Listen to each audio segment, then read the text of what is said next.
2.5 வந்து பார்த்தீங்கன்னா இந்த மாதிரி அச்சியா கூட எடுத்துக்கோங்க. இது வந்து உருண்டை சொல்லுவாங்க இல்லையா, 2.5 உருண்டை வந்து எடுத்துருக்கேன். வெல்லம் வந்து பார்த்தீங்கன்னா ஸோ இப்போ இதெல்லாமே நம்ம கொஞ்சம் தூள் மாதிரி அரைச்சி எடுத்துகிட்டு வந்துடுங்க.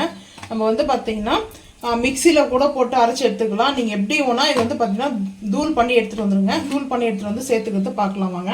இப்போ வந்து அப்படியே ஒரு நிமிஷம் கட் பண்ணி இப்போ நம்ம உருளி வச்சுருக்கேங்க. அடுப்பு ஆன் பண்ணிட்டு உருளி வச்சுருக்கேன். ஸோ இப்போ வந்து பார்த்தீங்கன்னா நெய் வந்து ஒரு 2 ஸ்பூனுக்கு சேர்க்க போகிறோங்க. தேங்காயிலே நல்லா வந்து அந்த நம்மளுக்கு ஆயில் வந்து வரும். ஸோ இருந்தாலே அந்த கீ வந்து ஆட் பண்ணும்போது இன்னும் சூப்பராக இருக்கும். ஸோ இப்போ கீ ஆட் பண்ணியாச்சு. மெல்ட் ஆகுதுங்க நெய் வந்துட்டு. ரொம்ப அட்டகாசமாக டேஸ்ட்டாக இருக்கும். தேங்காய் பால் எடுத்து நீங்கள் வந்து பார்த்தீங்கன்னா இடியாப்பத்துக்கோ இல்லை தேங்காய் பால் ஆப்பத்துக்கு எடுத்தாலுமே அந்த சக்கையை வந்து பார்த்தீங்கன்னா நீங்கள் அந்த வேஸ்ட்டாக தூக்கி போட்டுற வேண்டாம். ஸோ அதில் வந்து பார்த்தீங்கன்னா அவ்வளோ பெனிஃபிட் இருக்குது.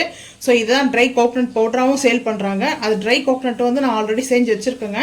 இப்போ வந்து பார்த்தீங்கன்னா கூட நிறைய இருக்கிறதுனால அப்படியே ஸ்வீட்டாக செஞ்சிடலாம் அப்படின்ட்டு இப்போ இந்த தேங்காய் துருவலை சேர்த்துக்கலாம்.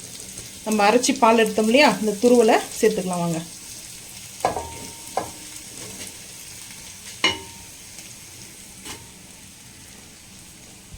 அது கொஞ்சம் ஈரமாக இருக்குல்ல, அதனால் வந்து பார்த்திங்கன்னா அப்படி தான் இருக்கும். அதனால தான் வெல்லம் வந்து கொஞ்சம் கூட சேர்த்துக்கிறேங்க. இந்த லட்டு வீட்டில் இது மாதிரி பண்ணி வச்சிட்டோம்னா நம்மளுக்கு வந்து சாப்பிட்றதுக்கு வந்து நல்லாயிருக்கும். குழந்தைங்களுக்கும் இந்த மாதிரி கொடுக்கும்போது ரொம்ப ஹெல்த்தியான ஃபுட்டுங்க இது. ஸோ எந்த சைடு எஃபெக்டும் கிடையாது. நம்ம வீட்டிலேயே இந்த மாதிரி லட்டை செய்கிறதுனால நல்ல ஒரு கலர்ஃபுல்லான லட்டுக்கு வந்து நம்ம நெய்யும் சேர்த்துருக்கோம், வெல்லமும் சேர்க்க போகிறோம். அவ்வளோதாங்க, ரொம்ப சூப்பராக இருக்கும். இந்த தேங்காய் நல்லா வதங்கிட்டு இருக்கட்டும். இந்த நெய்யோடு சேர்த்து பாருங்கள், அங்கங்கே எல்லோவாக இருக்குது. நெய்யோடு சேர்ந்து நல்லா வதங்கிட்டு இருக்கட்டும். வதங்கிறதுக்குள்ளே நம்ம அந்த வெல்லத்தை தூள் பண்ணி கொண்டு வந்துடலாம். வெல்லத்தை அப்படியே சேர்த்துக்கலாங்க. இப்போ இடித்து எடுத்துகிட்டு வந்துட்டோம். சேர்த்தாச்சு. சேர்த்துட்டு நல்லா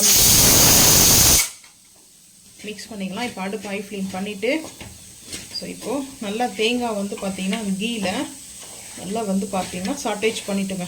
தேங்காய் வந்து நெய்யில் நல்லா வதக்கி எடுத்தாச்சு.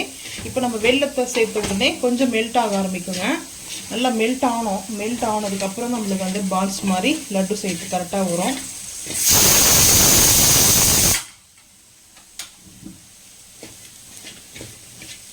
வெல்லம் வந்து சேர்த்த உடனே மெல்ட் ஆகும். நம்ம வந்து சீவிட்டு கூட சேர்க்கலாம். நான் 2.5 வந்து உருண்டை வெல்லத்தையும் சீவ முடியாது. ஸோ ஷோல்டர் பெயின் இருக்குது எனக்கு. அதனாலே நான் வந்துட்டு இந்த போல் தூள் பண்ணி எடுத்துட்டு வந்துட்டேன்.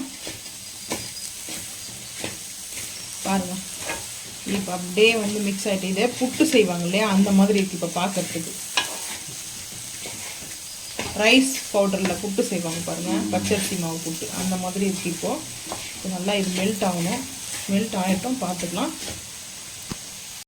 இப்போது இந்த லட்டெல்லாம் வந்து பார்த்திங்கன்னா நம்மளுக்கு எந்தெந்த சைஸ் வேணுமோ அந்தந்த சைஸ்க்கு வந்து பார்த்திங்கன்னா பால் மாதிரி நம்ம திரட்டி எடுத்துக்கலாங்க.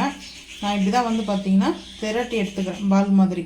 ஸோ ஈஸியாக நம்ம இது போல் வேஸ்டேஜ் பண்ணாமல் செஞ்சு குழந்தைங்களுக்கு வந்து பார்த்திங்கன்னா சில்ட்ரன்ஸ்க்கு வந்துட்டு ஈவினிங் டைமில் ஸ்நாக்ஸ் மாதிரி வந்து கொடுக்கலாங்க. ஹெல்த்தியான லட்டுங்க இது.